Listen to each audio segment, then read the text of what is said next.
प्रिय प्रदेशवासियों, हमारा महान देश अपना 80वां स्वतंत्रता दिवस मना रहा है। इस ऐतिहासिक दिवस पर मैं आप सभी को हार्दिक बधाई देता हूं। इस शुभ अवसर पर हम उन सभी देशभक्तों को नमन करते हैं जिन्होंने देश की आज़ादी के लिए कड़ा संघर्ष किया और कुर्बानियां दी। धामी गोलीकांड, पुझौता आंदोलन, प्रजामंडल आंदोलन तथा श्वेत सत्याग्रह जैसी घटनाओं ने हमारे स्वाधीनता आंदोलन को नई दिशा दी। प्रदेश के अनेक वीर सपूतों ने आज़ाद हिंद फौज में शामिल होकर स्वाधीनता आंदोलन में महत्वपूर्ण भूमिका निभाई। हमारे प्रदेश के लोगों ने देश की एकता और अखंडता को बनाए रखने के लिए हमेशा सर्वोच्च बलिदान दिया है। कम आबादी के बावजूद हमारे प्रदेश के जवान भारी संख्या में सैन्य बल में अपनी सेवाएं दे रहे हैं। यह हम सभी के लिए गर्व की बात है कि वीर नायकों को 4 परमवीर चक्र से सम्मानित किया गया है। देश का पहला परमवीर चक्र भी कांगड़ा जिला से संबंधित मेजर सोमनाथ शर्मा को प्रदान किया गया था। उनके अलावा कैप्टन विक्रम बत्रा, सूबेदार मेजर संजय कुमार और लेफ्टिनेंट कर्नल धन सिंह थापा को भी परमवीर चक्र से सम्मानित किया गया। भाइयों और बहनों, हिमाचल प्रदेश की वर्तमान कांग्रेस सरकार ने आपकी सेवा में 3 वर्ष और 8 महीने का कार्यकाल पूरा कर लिया है। इस अवधि में हमारी सरकार ने प्रदेश के सभी वर्गों तथा सभी क्षेत्रों का अभूतपूर्व विकास किया है। सत्ता संभालते ही हमने व्यवस्था परिवर्तन का नारा दिया था। आज मैं साफ करना चाहता हूं कि हमारे लिए व्यवस्था परिवर्तन का मतलब क्या है। जब समाज की अंतिम पंक्ति में खड़े व्यक्ति तक सरकार बिना मांगे सहायता पहुंचाए तो यही व्यवस्था परिवर्तन है। जिसकी समाज में कोई आवाज़ नहीं है, उसकी आवाज़ बनकर सरकार उसके साथ खड़ी हो, यही व्यवस्था परिवर्तन है। मुझे खुशी है कि हमारी सरकार ने इस संकल्प को धरातल पर साकार किया है। अनाथ बच्चों, विधवा बहनों और एकल महिलाओं, किसानों, बागवानों तथा युवाओं के लिए अनेक योजनाएं तैयार कर उन्हें लागू किया गया है। इन योजनाओं का लाभ जरूरतमंद लोगों तक पहुंच रहा है और उनका जीवन बदल रहा है। प्रिय प्रदेशवासियों, हमारी सरकार ने वर्ष 2032 तक हिमाचल प्रदेश को देश का सबसे अमीर राज्य बनाने का लक्ष्य रखा है। आर्थिक संकट की चुनौती को पार करते हुए अब हम आत्मनिर्भरता की ओर बढ़ रहे हैं। वर्ष 2022-23 में प्रदेश की प्रति व्यक्ति आय 2,14,952 रुपये थी, जो 2025-26 में बढ़कर 2,83,626 रुपये हो गई है। प्रदेश की आर्थिक स्थिति को मजबूती देने और प्रदेश के हितों की रक्षा के लिए हम हर मंच पर लड़ाई लड़ रहे हैं। प्रदेश के इतिहास में पहली बार अदालत के माध्यम से जीती लड़ाइयां से प्रदेश को अपने हक वापस मिलने शुरू हुए हैं। कड़छम बांगटू परियोजना में मुफ्त बिजली के रूप में हमारा हिस्सा 12% से बढ़कर 18% हो गया है, जिससे हर साल 150 करोड़ रुपए की अतिरिक्त आय हो रही है। जबकि पूर्व सरकार ने 1.5 साल तक हाई कोर्ट के फैसले को चुनौती ही नहीं दी, लेकिन हमने इसकी मजबूती के साथ सुप्रीम कोर्ट में पैरवी की और हिमाचल प्रदेश के लोगों को उनके अधिकार वापस दिलाए। इसी तरह वाइल्ड फ्लावर हॉल होटल का मालिकाना हक वापस लेने के मामले में 23 सालों से चल रही लड़ाई में भी हमने जीत हासिल की है, जिससे प्रदेश के खजाने में 450 करोड़ रुपए आए हैं। इस फैसले से प्रदेश को हर साल 20 करोड़ रुपए की आय प्राप्त होगी। हमारी सरकार ने किशाऊ बांध परियोजना में भी बड़ी सफलता हासिल की है।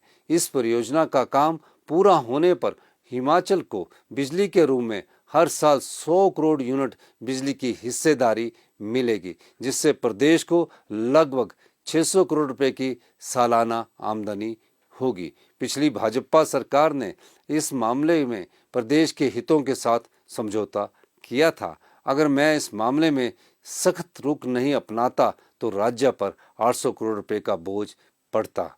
हम शानन विद्युत परियोजना को फिर प्राप्त करने के लिए प्रयास कर रहे हैं। भाखड़ा ब्यास प्रबंधन बोर्ड से हिमाचल प्रदेश के लंबित 7200 करोड़ रुपए के बकाये की वसूली के लिए भी लगातार लड़ाई जारी है। इस दिशा में हिमाचल को अच्छे संकेत मिल रहे हैं। इसी तरह चंडीगढ़ में प्रदेश के 7.19% हिस्से के लिए भी हमने आवाज उठाई है। मैं आपको विश्वास दिलाना चाहता हूं कि कांग्रेस सरकार कभी भी प्रदेश के लोगों के हितों के साथ खिलवाड़ नहीं होने देगी और हम लोगों के हितों के साथ कोई समझौता नहीं करेंगे। हमने भ्रष्टाचार के खिलाफ जीरो टॉलरेंस की नीति अपनाते हुए सभी चोर दरवाजों को बंद करने का प्रयास किया है। हम हर उस चोर दरवाजे को बंद कर रहे हैं जहां से प्रदेश की संपदा को लूटा जाता रहा है। हमारी सरकार के 3.5 साल के कार्यकाल में भ्रष्टाचार का एक भी मामला सामने नहीं आया है। हम साफ नियत से प्रदेश के विकास और जन कल्याण के लिए पूरे समर्पण के साथ काम कर रहे हैं। वहीं दूसरी ओर पिछली भाजपा सरकार में भ्रष्टाचार का बोलबाला था, जिसकी परतें धीरे धीरे खुल रही है। हमारी सरकार का साफ संदेश है, कोई भी भ्रष्टाचारी बच नहीं पाएगा और दोषियों के खिलाफ कानून के अनुसार कार्रवाई की जाएगी। पिछली भाजपा सरकार ने बद्दी में कस्टमाइज पैकेज के नाम पर करीब 5000 बीघा जमीन कौड़ियों के भाव अपने मित्रों को बांट दी। इसी तरह हिमकेयर योजना में पुरुषों की बच्चादानी के ऑपरेशन जैसे ऐसे बिल बनाए गए जो अपने आप में गंभीर सवाल खड़े करते हैं या प्रदेश की जनता के पैसे का खुला दुरुपयोग है और इसमें भ्रष्टाचार की बू आती है। जब तक ऊपर से किसी का संरक्षण ना हो तब तक प्रदेश की संपदा की ऐसी लूट नामुमकिन है। इसलिए पिछली भाजपा सरकार को इन मामलों पर प्रदेश की जनता को जवाब देना चाहिए। हमारी सरकार ने भ्रष्टाचार के खिलाफ निर्णायक लड़ाई शुरू की है। हमारा मानना है कि जो व्यक्ति ईमानदार है उसे किसी प्रकार की चिंता करने की आवश्यकता नहीं है, लेकिन यदि किसी ने प्रदेश की जनता का पैसा लूटकर संपत्ति बनाई है तो उस संपत्ति को जब्त कर गरीबों और जरूरतमंदों में बांटा जाएगा। हमारा मानना है कि प्रदेश के संसाधनों पर यहाँ के लोगों का हक है, जिन्हें किसी भी कीमत पर लूटने नहीं दिया जाएगा। प्रिय प्रदेशवासियों, हमने जब सत्ता संभाली थी तो वित्त वर्ष 2022-23 में प्रदेश पर 76,700 करोड़ रुपए का कर्ज था। इसके अलावा प्रदेश के कर्मचारियों और अधिकारियों की 10,000 करोड़ रुपए की देनदारियां भी पिछली भाजपा सरकार छोड़कर गई।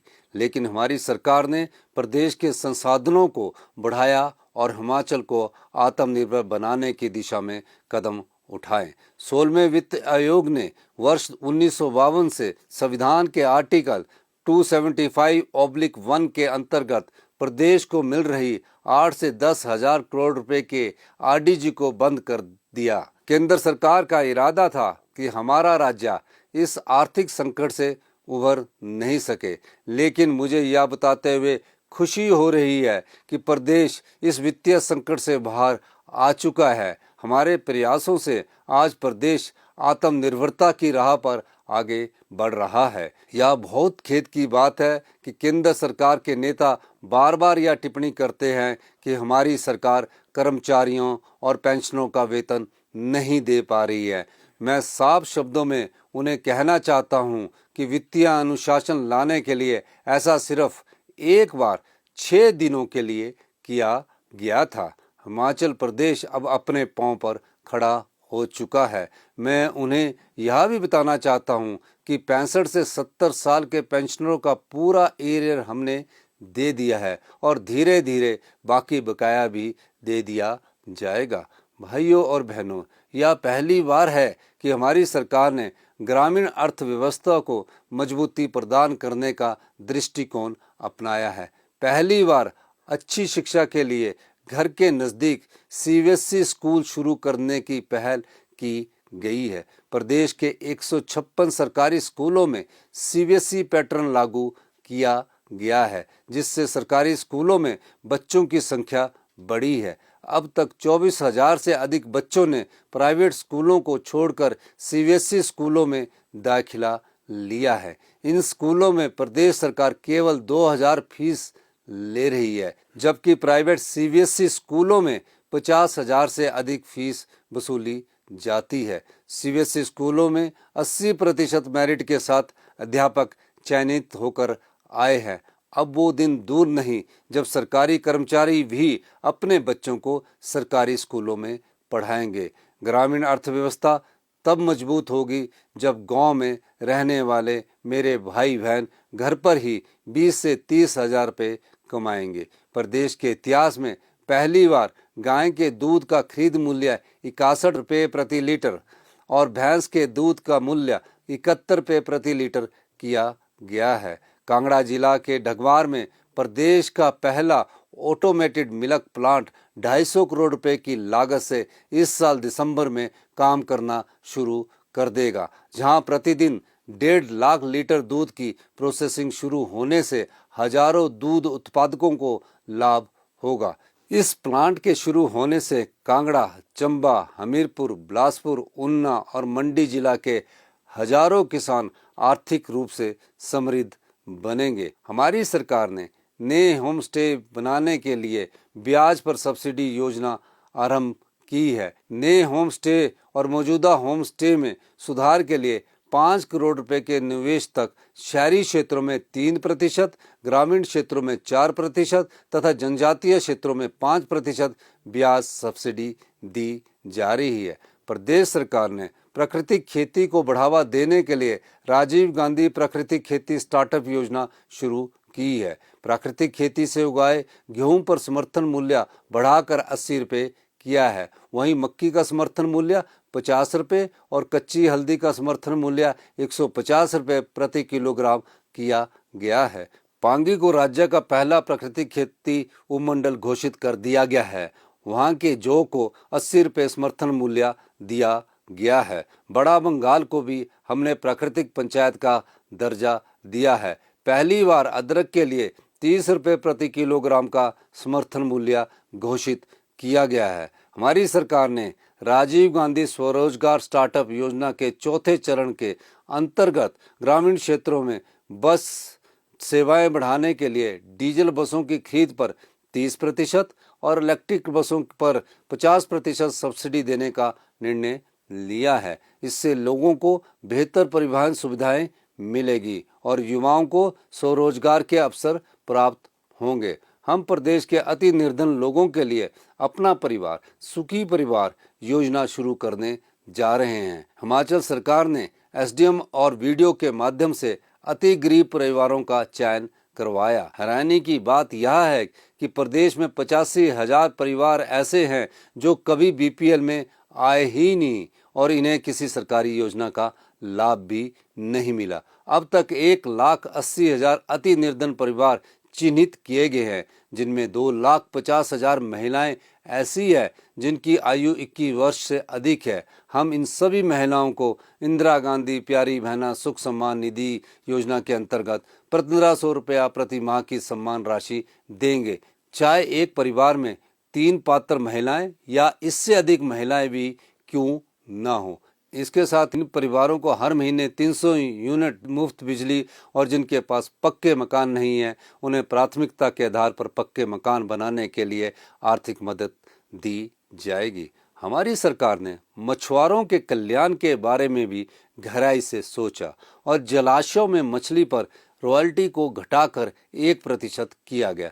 मुख्यमंत्री मछुआरा सम्मान निधि योजना शुरू की है, जिसके अंतर्गत मछली पकड़ने पर प्रतिबंध के दौरान मछुआरों को हर साल 3,500 रुपये की वित्तीय सहायता दी जा रही है। हम उन्हें बोट, रेफ्रिजरेटेड बैंस और दूसरे फिशिंग गियर्स खरीदने के लिए भी सब्सिडी दे रहे हैं ताकि वे सम्मान के साथ अपना जीवन जी सके।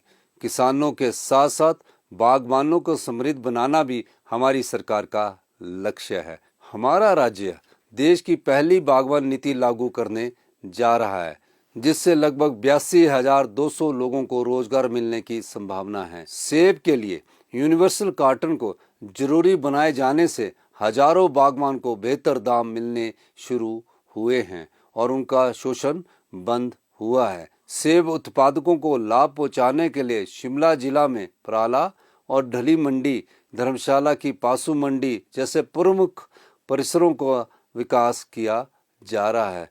छैला, नेरीपुल, यशवंत नगर, कुमारहट्टी सड़क के सुधार के लिए 203 करोड़ रुपए मंजूर किए गए हैं। इसके अलावा टिक्कर, जरोल, गहान, खमाड़ी सड़क को अपग्रेड करने के लिए 35 करोड़ 93 लाख स्वीकृत किए गए हैं। ये दोनों सड़कें सेब बागवानों के लिए लाइफ लाइन है, क्योंकि इन्हीं के जरिए ज़्यादातर सेब चंडीगढ़ और दिल्ली की मंडियों तक पहुंचता है। हमारा प्रयास है कि बागवानों का सेब कम समय में बाजार तक पहुंचे ताकि उन्हें उनकी मेहनत का पूरा फल मिल सके।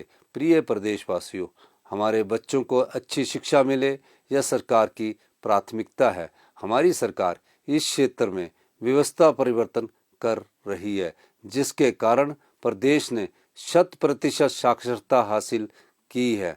हमारे प्रयासों से हिमाचल प्रदेश आज गुणात्मक शिक्षा के मामले में देश में 5वें स्थान पर पहुंच गया है, जबकि 2021 में भाजपा सरकार के कार्यकाल में राज्य 21वें स्थान पर था। हमने सरकारी स्कूलों में पहली कक्षा से अंग्रेजी माध्यम में पढ़ाई शुरू की है, ताकि इनमें पढ़ने वाले बच्चे भी भविष्य की चुनौतियों से निपटने के काबिल बन सके। हमीरपुर में प्रदेश का पहला साइंस कॉलेज खोला जा रहा है, जहां बच्चों को विज्ञान की गुणात्मक शिक्षा दी जाएगी। हमारा लक्ष्य है कि आने वाले समय में प्रदेश में और अधिक स्पेशलाइज्ड कॉलेज खोले जाए, ताकि हमारे युवाओं को उस शिक्षा के लिए प्रदेश से बाहर ना जाना पड़े और उन्हें अपने ही राज्य में पढ़ाई के बेहतर अवसर मिले। हमारी सरकार हमीरपुर में नया allied and health care college भी खोलने जा रही है। यहाँ पर 6 नए कोर्स शुरू किए जाएंगे। पहले चरण में bachelor of medical laboratory science, bachelor of medical radiology and imaging technology, bachelor of anaesthesia and OT techniques और बैचलर ऑफ डायलिसिस टेक्नीशियन के कोर्स शुरू होंगे। प्रदेश का कोई भी बच्चा पढ़ाई से वंचित न रहे, इसके लिए हमारी सरकार ने डॉक्टर YS परमार विद्यार्थी ऋण योजना के अंतर्गत देश विदेश में उच्च और प्रोफेशनल शिक्षा के लिए सिर्फ 1% ब्याज दर पर 20 लाख रुपए तक के ऋण का प्रावधान किया है। इस योजना का लाभ लेने के लिए पारिवारिक आय सीमा 4 लाख से बढ़ाकर 12 लाख रुपए तय की गई है। प्रदेश के इतिहास में पहली बार सरकारी स्कूलों के बच्चे विदेश में शैक्षणिक भ्रमण पर भेजे गए। विद्यार्थियों के अलावा 200 शिक्षकों को एक्सपोजर विजिट पर विदेश भेजा गया, ताकि दुनिया की बेस्ट प्रैक्टिस को हिमाचल में लागू किया जा सके। इंदिरा गांधी सुख शिक्षा योजना के अंतर्गत विधवाओं और विकलांग माता पिता के 18 वर्ष तक की आयु के पात्र बच्चों को 1,000 रुपया हर महीने दिए जा रहे हैं। 18 से 27 वर्ष तक के सभी बच्चों को प्रदेश और बाहरी राज्य के सरकारी शैक्षणिक संस्थानों में IIT, NIT, IIM, एम्स तथा नेशनल लॉ यूनिवर्सिटी जैसे प्रोफेशनल कोर्स में प्रवेश के बाद शिक्षा पर होने वाला खर्च राज्य सरकार उठा रही है। शिक्षा विभाग में विभिन्न श्रेणियों के 7,475 पद भरे गए हैं। TGT आर्ट्स के 425, TGT नॉन मेडिकल के 343, TGT मेडिकल के 169 पद भरे जा चुके हैं। प्रदेश सरकार में JBT के 1700 पद भरे जा रहे हैं। प्रदेश सरकार ने अब तक CBSE स्कूलों में विभिन्न श्रेणियों के लगभग 2,000 पदों को भरा है। शिक्षा के साथ साथ स्वास्थ्य क्षेत्र में सुधार हमारी सबसे बड़ी प्राथमिकता है। मरीजों को विशेषज्ञ स्वास्थ्य सेवाएं देने और आधुनिक मशीनें उपलब्ध करवाने के लिए हमारी सरकार ने ऐतिहासिक कदम उठाए हैं। हमारे प्रयासों से प्रदेश में पहली बार रोबोटिक सर्जरी की सुविधा शुरू हुई है। IGMC Shimla, Tanda, Nerchowk medical college के साथ साथ चमियाना हॉस्पिटल में यह सुविधा आरंभ की गई है, जो स्वास्थ्य के क्षेत्र में एक क्रांतिकारी पहल है। अब प्रदेश में आम आदमी भी इस आधुनिक तकनीक का लाभ उठा सकता है। प्राइवेट हॉस्पिटल्स में रोबोटिक सर्जरी का खर्चा 5 से 7 लाख रुपया आता है, जबकि हम प्रदेश में 30 से 80 हज़ार रुपये में यह सुविधा दे रहे हैं। आईजीएमसी शिमला में बोन मैरो ट्रांसप्लांट की सुविधा प्रदान करने के लिए 8 करोड़ रुपया और 256 स्लाइस सीटी स्कैन मशीन की खरीद के लिए 12 करोड़ रुपये जारी किए गए हैं। आईजीएमसी शिमला राज्य का प्रीमियम स्वास्थ्य संस्थान है, इसलिए इसे यहाँ मरीजों के लिए सुविधाएं बढ़ाई जा रही हैं। यहाँ पैट स्कैन की सुविधा शुरू हो गई है, जिससे कैंसर जैसी गंभीर बीमारियों की जांच के लिए मरीजों को बाहरी राज्यों में नहीं जाना पड़ेगा। टांडा और हमीरपुर चिकित्सा महाविद्यालय में पैट स्कैन मशीनों की खरीद के लिए टेंडर किए जा चुके हैं। शिमला के चमयाना हॉस्पिटल और आईजीएमसी शिमला में अत्याधुनिक 3 टेस्ला एमआरआई सुविधा उपलब्ध करवाई जा चुकी है, जिससे गंभीर बीमारियों से पीड़ित मरीजों के बेहतर इलाज में मदद मिलेगी। बाकी मेडिकल कॉलेजों में भी यह सुविधा जल्दी उपलब्ध होगी। हम आईजीएमसी शिमला में स्पेक्ट मशीन लगाने जा रहे हैं, जिससे घातक बीमारियों का पता चल सकेगा। इसके अलावा आईजीएमसी और टांडा मेडिकल कॉलेज में 6 हाई एंड अल्ट्रासाउंड मशीनें लगाई जाएंगी। चमयाना हॉस्पिटल, आईजीएमसी शिमला और टांडा मेडिकल कॉलेज में आधुनिक ऑटोमेटेड लैब स्थापित करने के लिए 75 करोड़ रुपया जारी किए गए हैं। इन प्रयोगशालाओं में खून के एक ही नमूने से कई तरह की जांच की जा सकेगी, जिसकी रिपोर्ट भी बिल्कुल सटीक होगी। स्वास्थ्य संस्थानों में डायग्नोस्टिक सेवाओं को सुदृढ़ किया जा रहा है, ताकि मरीजों को समय पर और सटीक जांच की सुविधा मिल सके। आधुनिक चिकित्सा मशीनरी और उपकरणों की खरीद पर लगभग 3,000 करोड़ रुपए खर्च किए जाएंगे। डॉक्टरों, पैरामेडिकल स्टाफ और टेक्नीशियनों की कमी दूर करने के लिए भर्ती प्रक्रिया लगातार जारी है। हमारी सरकार ने पिछले 3.5 सालों में 398 मेडिकल ऑफिसर्स के पद भरे हैं और 346 पदों को भरने की प्रक्रिया जारी है। स्टाफ नर्सों के 468 पद भर दिए गए हैं और 200 अन्य पद जल्दी भरे जाएंगे। असिस्टेंट स्टाफ नर्स के 748 पदों को भरा गया है तथा 530 पद भरे जा रहे हैं। पैरामेडिकल स्टाफ के 326 पद भरे जा चुके हैं और 407 पद भरने की प्रक्रिया चल रही है। सरकार ऑपरेशन थिएटर असिस्टेंट के 176 पद भी भर रही है। इसके अलावा रोगी मित्रों के 500 पद भी भरे जा रहे हैं। स्वास्थ्य सेवाओं की मजबूती के लिए स्पेशलिस्ट डॉक्टर उपलब्ध हो, इस सोच के साथ 330 पीजी सीटें बढ़ाने का फैसला किया गया है। हमने पीजी कर रहे पहले वर्ष के विद्यार्थियों को स्टाइफंड 40,000 रुपये से बढ़ाकर 50,000 रुपये, दूसरे वर्ष के विद्यार्थियों का 45,000 से बढ़ाकर 60,000 रुपये और तीसरे वर्ष के विद्यार्थियों का 50,000 रुपये से बढ़ाकर 65,000 रुपये किया है। हमने 100 से ज़्यादा असिस्टेंट प्रोफेसर मेडिकल कॉलेज में नियुक्त करने की प्रक्रिया जारी है। इसके अलावा हमारी सरकार में विशेषज्ञ डॉक्टरों के लिए एनपीए बहाल कर दिया है। हम चाहते हैं कि हॉस्पिटल्स में मरीजों को क्वालिटी मेडिसिन मिले, जिसके लिए सीधी बड़ी कंपनियों से दवाइयाँ खरीदने की दिशा में हमने कदम बढ़ाए हैं। प्रदेश के गरीब परिवारों को बेहतर उपचार सुविधा प्रदान करने के उद्देश्य से हमारी सरकार नई स्वास्थ्य बीमा नीति ला रही है। इस नीति के अंतर्गत गरीब परिवारों को 10 लाख रुपये तक का स्वास्थ्य बीमा प्रदान किया जाएगा और यह सुविधा बहुत ही कम प्रीमियम पर उपलब्ध होगी। हमारे प्रदेश का वातावरण बेहद समृद्ध और अनमोल है। कुदरत ने हमें सुंदर पहाड़, घने जंगल और निर्मल नदियाँ दी है। हमारा दायित्व है कि इस प्राकृतिक संपदा को केवल आज के लिए नहीं बल्कि आने वाली पीढ़ियों के लिए भी सुरक्षित और संरक्षित रखे। हिमाचल प्रदेश देश को हर साल करीब 90,000 करोड़ रुपए की इकोलॉजिकल सर्विसेज प्रदान करता है। नए जंगल तैयार करना, मौजूदा वनों को बचाना और पर्यावरण संतुलन बनाए रखना हम सभी की जिम्मेदारी है। इसलिए हमने मिशन 32% की शुरुआत कर वर्ष 2030 तक राज्य के फॉरेस्ट कवर को 29.5% से 32% तक बढ़ाने का लक्ष्य रखा है। जंगल लगाने और जंगल बचाने में लोगों की भागीदारी बढ़ाने के लिए हमने राजीव गांधी वन संवर्धन योजना शुरू की है। इस योजना के तहत पौधे लगाने और देखभाल करने वाले महिला मंडलों और युवक मंडलों को 1,20,000 रुपया प्रति हेक्टेयर की आर्थिक सहायता दी जा रही है। पौधों के सर्वाइवल रेट के हिसाब से उन्हें इंसेंटिव भी दिया जा रहा है। मेरी आप सभी से अपील है कि पर्यावरण संरक्षण की इस मुहिम में आप सब बढ़ चढ़कर भाग लें। भाइयों और बहनों, हम आपकी कठिनाइयों से भली भांति परिचित है।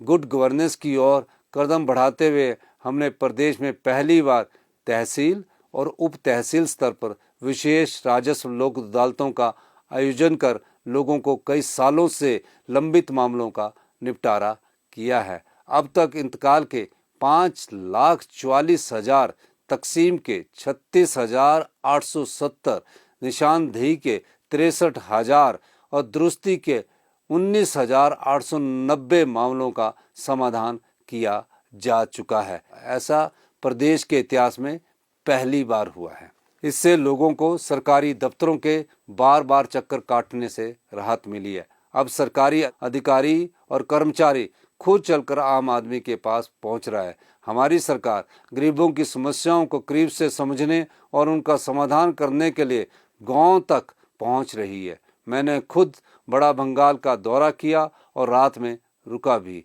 आज तक कोई मुख्यमंत्री वहां रात को नहीं रुका था, लेकिन मैंने वहां रुककर आम लोगों से बातचीत की, उनकी समस्याओं को समझा, उनकी ज़रूरतों को जाना। मैंने प्रदेश के दुर्गम इलाकों जैसे डोडरा क्वार, कुपवी, बागासरान और सरची जैसे क्षेत्रों में रात्रि प्रवास किया। मेरे मंत्रिमंडल के सहयोगी भी सरकार गांव के द्वार कार्यक्रम के माध्यम से गांव-गांव जाकर लोगों से सीधा संवाद कर रहे हैं। लोगों से मिल रहे सुझावों और उनकी समस्याओं को हमारी सरकार अपनी नीतियों और योजनाओं का आधार बना रही है। हमारी कोशिश है कि सरकार केवल बंद कमरों से नहीं बल्कि धरातल तक पहुंचकर लोगों की ज़रूरतों के लिए काम करे। प्रदेश सरकार ने पिछले 3 वर्षों में सामाजिक सुरक्षा पेंशन के 99,799 नए मामले मंजूर किए हैं। 1050 से 1100 रुपये तक की मासिक पेंशन प्राप्त कर रही 59 वर्ष तक की 2,67,000 महिलाओं को अब तक हर महीने 1,500 रुपया प्रदान किए जा रहे हैं। 100% दिव्यांगता वाले व्यक्तियों के लिए सामाजिक सुरक्षा पेंशन को 1,700 रुपये से बढ़ाकर 3,000 रुपया प्रतिमाह किया गया है, जिससे लगभग 7,000 लोगों को लाभ मिला है। भाइयों और बहनों, प्रदेश की बागडोर संभालते ही समाज के सबसे संवेदनशील और वंचित वर्गों, विशेषकर बेसहारा बच्चों के लिए मुख्यमंत्री सुख आश्रय योजना आरंभ की गई है, ताकि वे सुरक्षित और सम्मानपूर्वक जीवन जी सके। इसके लिए देश का पहला कानून हमारी सरकार ने बनाया है। इस कानून के तहत 27 वर्ष तक के 6,000 बेसहारा बच्चों को चिल्ड्रन ऑफ द स्टेट के रूप में अपनाया है। अब सरकार ही इन बच्चों की माता है और पिता भी है। इन बच्चों की शिक्षा और देखभाल का पूरा खर्चा प्रदेश सरकार उठा रही है। अपना स्टार्टअप शुरू करने के लिए उन्हें 2 लाख रुपए तक की वित्तीय सहायता का प्रावधान किया गया है। कांगड़ा जिला के लुथान में 92 करोड़ 38 लाख रुपए की लागत से 400 आश्रितों के लिए मुख्यमंत्री आदर्श ग्राम सुख आश्रय परिसर का निर्माण किया जा रहा है। चिल्ड्रन ऑफ द स्टेट को देश के विभिन्न स्थानों पर एक्सपोजर विजिट पर भी भेजा जा रहा है, ताकि उनका सर्वांगीण विकास सुनिश्चित हो सके। पर्यटन हमारे प्रदेश की अर्थव्यवस्था की रीढ़ है, इसलिए प्रदेश की आमदनी बढ़ाने और लोगों को रोजगार के अवसर देने के उद्देश्य से हमारी सरकार ने पर्यटन क्षेत्र को प्रोत्साहन देने के लिए कई प्रभावी कदम उठाए हैं। कांगड़ा जिला को हिमाचल की पर्यटन राजधानी के रूप में विकसित किया जा रहा है। कांगड़ा हवाई अड्डे के विस्तार के लिए भूमि अधिग्रहण का कार्य शुरू किया जा चुका है। इसके लिए प्रभावित लोगों को 2400 करोड़ रुपए का उचित मुआवजा दिया गया है। देहरा उपमंडल के बनखंडी में 619 करोड़ से जूलॉजिकल पार्क स्थापित किया जा रहा है। धार्मिक पर्यटन को बढ़ावा देने के लिए मंडी जिला में माता बगलामुखी रोपवे लोगों को समर्पित किया गया है, जबकि चिंतपूर्णी मंदिर और बाबा बालकनाथ मंदिर के लिए रोपवे का निर्माण कार्य शुरू किया जा रहा है। प्रदेश के सभी जिला मुख्यालयों के साथ साथ कुल 16 हेलीपोर्ट के निर्माण और विकास कार्य प्रगति पर है। मंडी चंडीगढ़, चंडीगढ़ से संजौली, संजौली से रिकांगपिओ और कुल्लू मंडी चंडीगढ़ के बीच हेलीकॉप्टर सेवाएं शुरू की गई है। शिमला प्रदेश की राजधानी है और लाखों की संख्या में पर्यटक यहाँ घूमने आते हैं। यहाँ यातायात की व्यवस्था में सुधार और इसकी खूबसूरती बनाए रखने के लिए 2 सुरंगों का निर्माण किया जाएगा। छोटा शिमला से सीटीओ तक तारों के जंजाल को खत्म करने के लिए अंडरग्राउंड डक्ट बनाई जा रही है। छोटा शिमला से लिफ्ट तक अंडरग्राउंड डक्ट का काम पूरा किया जा चुका है। इसके निर्माण से शिमला का पुराना वैभव लौट रहा है। भाइयों और बहनों, राज्य सरकार ने आय में वृद्धि और युवाओं को रोजगार के अवसर प्रदान करने के लिए औद्योगिक विकास को प्राथमिकता प्रदान की है। प्रदेश में निवेश आकर्षित करने के लिए हम जल्दी ही अपनी नई उद्योग नीति ला रहे हैं। नई उद्योग नीति में उद्योगों को प्रोत्साहन पैकेज दिया जाएगा। राज्य सरकार अपने संसाधनों से सोलन जिला के नालागढ़ में 350 करोड़ रुपए की लागत से मेडिकल डिवाइस पार्क विकसित कर रही है। इसके लिए केंद्र से मिले 30 करोड़ रुपया हमने वापस कर दिया है। अगर केंद्र सरकार की राशि नहीं लौटाई जाती तो उद्योगपतियों को अनिवार्य प्रोत्साहन देने पड़ते, जिससे राज्य के खजाने में बहुत अधिक बोझ पड़ता। ऊना जिले के हरोली में बलक ड्रग पार्क और सोलन जिले के कंडाघाट में आईटी पार्क विकसित किया जा रहा है, जिससे हमारे युवाओं को बड़े पैमाने पर रोजगार के अवसर मिलेंगे। प्रिय प्रदेशवासियों, हमारी सरकार हिमाचल प्रदेश को हरित ऊर्जा राज्य बनाने के लिए गंभीरता के साथ कार्य कर रही है। जल विद्युत क्षेत्र में छोटी परियोजनाओं को विकसित करना, सौर ऊर्जा परियोजनाओं और गैर परंपरागत ऊर्जा आधारित निवेश को विशेष रूप से प्रोत्साहन किया जा रहा है। हमारी सरकार ने सौर ऊर्जा परियोजनाओं का निर्माण रिकॉर्ड अवधि में पूरा किया है। पेखूवाला, भंजाल और अगलोर सौर ऊर्जा परियोजनाएं इसका उदाहरण है। राज्य सरकार ने ग्रीन पंचायत कार्यक्रम शुरू किया है, जिससे सभी पंचायतों में 500 किलोवाट की ग्राउंड माउंटेड सौर ऊर्जा परियोजना लगाई जा रही है। इन परियोजनाओं से होने वाली आय का 25% हिस्सा संबंधित ग्राम पंचायत के अनाथ बच्चों और विधवाओं के कल्याण के लिए खर्च किया जाएगा। भाइयों और बहनों, साफ पानी तक पहुंच सभी का अधिकार है और राज्य सरकार हर नागरिक को साफ पानी उपलब्ध कराने के लिए काम कर रही है। सभी विधानसभा क्षेत्रों में साफ पानी की सुविधा सुनिश्चित करने के लिए 2000 करोड़ रुपए की एक योजना तैयार की जा रही है। साथ ही मौजूदा जल बुनियादी ढांचे को बेहतर बनाने, उसका पुनर्निर्माण करने और भूजल को रिचार्ज करने के लिए अनेक योजनाएं लागू कर रहे हैं। हम बस यात्रियों को सुरक्षित और आरामदायक यात्रा की सुविधा प्रदान करने के साथ साथ प्रदेश के पर्यावरण संरक्षण के लिए भी लगातार प्रयासरत है। प्रदेश के प्राकृतिक सौंदर्य को ध्यान में रखते हुए हमारी सरकार ने अपने पहले ही बजट में पर्यावरण को बचाने के लिए कदम उठाने के बारे में सोचा। इस दिशा में ई व्हीकल की दिशा में हमारे कदम बढ़े हैं। हाल ही में 297 ई बसें परिवहन निगम के बेड़े में शामिल की गई है, जिससे प्रदेश में ई बसों की संख्या बढ़कर 507 हो चुकी है। हम राज्य पथ परिवहन निगम के पूरे बेड़े को इलेक्ट्रिकल और हाइड्रोजन बसों में बदलने पर काम कर रहे हैं। इलेक्ट्रिकल बसों से 40 से 50 रुपये प्रति किलोमीटर की बचत होगी। प्रदेश सरकार पूर्व सैनिकों और उनके आश्रितों के कल्याण के लिए प्रतिबद्ध है और उन्हें मिलने वाली अनुग्रह राशि में बड़े पैमाने पर वृद्धि की गई है। खेल प्रतिभाओं को निखारने के लिए हमने विभिन्न अंतर्राष्ट्रीय प्रतियोगिताओं के पदक विजेताओं के लिए पुरस्कार राशि में भी वृद्धि की है। आज मैं जनजीत से विशेष रूप से कहना चाहता हूं कि पारदर्शी और मेरिट बेस्ड रोजगार प्रदान करना सरकार की प्राथमिकता है।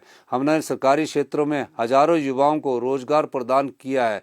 कांग्रेस सरकार में एक भी भर्ती का पेपर लीक नहीं हुआ है, जबकि पिछली भाजपा सरकार में पुलिस भर्ती पेपर लीक हुए और स्टाफ सिलेक्शन कमीशन की भर्तियों में बड़े स्तर पर धांधली हुई, पेपर तक बेचे गए। हमारी सरकार ने युवाओं के साथ धोखा करने वालों को जेल की सलाखों के पीछे पहुंचाया है। वन मित्रों के 2061 पद भरे गए। प्रदेश मंत्रिमंडल की हाल ही में हुई बैठक में हमने विभिन्न विभागों में अलग अलग श्रेणियों के 7500 पद भरने की मंजूरी दी। प्रदेश की सभी ग्राम पंचायतों में मल्टीटास्क वर्कर के 400 पद, शिक्षा विभाग में जूनियर ऑफिस असिस्टेंट लाइब्रेरी के 200 पद, जिला परिषद के अधीन ग्राम पंचायतों के लिए 280 जॉब ट्रेनी टेक्निकल असिस्टेंट के पद भरे जाएंगे। इसके अलावा राज्य के 1975 राजकीय वरिष्ठ माध्यमिक विद्यालयों में एक चौकीदार तथा एक मल्टीटास्क वर्कर सहित 3950 कर्मियों की नियुक्ति की जाएगी। पुलिस विभाग में हमारी सरकार ने 1088 कांस्टेबलों की भर्ती की है। अब कांस्टेबल के 734 और पदों पर भर्ती होगी, जिसके लिए आवेदन करने वाले उम्मीदवारों को अधिकतम आयु सीमा में 1 वर्ष की एकमुश्त छूट प्रदान की जाएगी। प्रदेश के विकास में सरकारी कर्मचारी और पेंशनरों का बहुमूल्य योगदान है और हमारी सरकार उनके हितों की रक्षा के लिए प्रतिबद्ध है। हमने कर्मचारियों को ओपीएस दी और उनके अन्य लाभ भी दिए जा रहे हैं। हम समझते हैं कि युवाओं को रोजगार देने के साथ साथ चिट्टे से बचाना भी बेहद जरूरी है। लोगों के सहयोग से हमारी सरकार ने चिट्टा मुक्त हिमाचल अभियान शुरू किया है तथा दूसरे चरण का चिट्टा मुक्त अभियान 7 सितंबर से ऊना जिला से शुरू किया जाएगा। सूचना देने वाले को इनाम दिया जा रहा है, उसकी पहचान भी पूरी तरह से गोपनीय रखी जा रही है। जल्द ही खेलो हिमाचल चिट्टा मुक्त अभियान शुरू किया जाएगा, जिसके माध्यम से युवाओं को खेलो और स्वस्थ जीवन शैली अपनाने के लिए प्रेरित करेंगे। हमने चिट्टा माफियों की पंचायत स्तर तक मैपिंग की है। नशा माफियों के खिलाफ सख्ती करते हुए हमने पीट एनडीपीएस एक्ट लागू किया है, जिसे पिछली भाजपा सरकार लागू नहीं कर पाई। इस कानून के तहत हमने 205 ड्रग माफियों को हिरासत में लिया है। 400 मामलों में नशा माफियों की फाइनेंशियल इन्वेस्टिगेशन की जा रही है। अब तक नशे की काली कमाई से अर्जित की गई 20 संपत्तियों को गिराया गया है। हमारा संदेश साफ है कि नशा माफियों की कमर तोड़कर ही दम लेंगे। प्रिय प्रदेशवासियों, आपको विश्वास दिलाता हूं कि आपकी आशाओं और अपेक्षाओं के मुताबिक हमारी सरकार राज्य के हरेक क्षेत्र के विकास और समाज के सभी वर्गों के कल्याण के लिए प्रतिबद्ध है। अंत में मैं एक बार फिर आप सभी को स्वतंत्रता दिवस की बधाई देता हूं तथा समस्त प्रदेशवासियों के सुखमय और स्वस्थ जीवन की कामना करता हूं। जय हिंद, जय हिमाचल।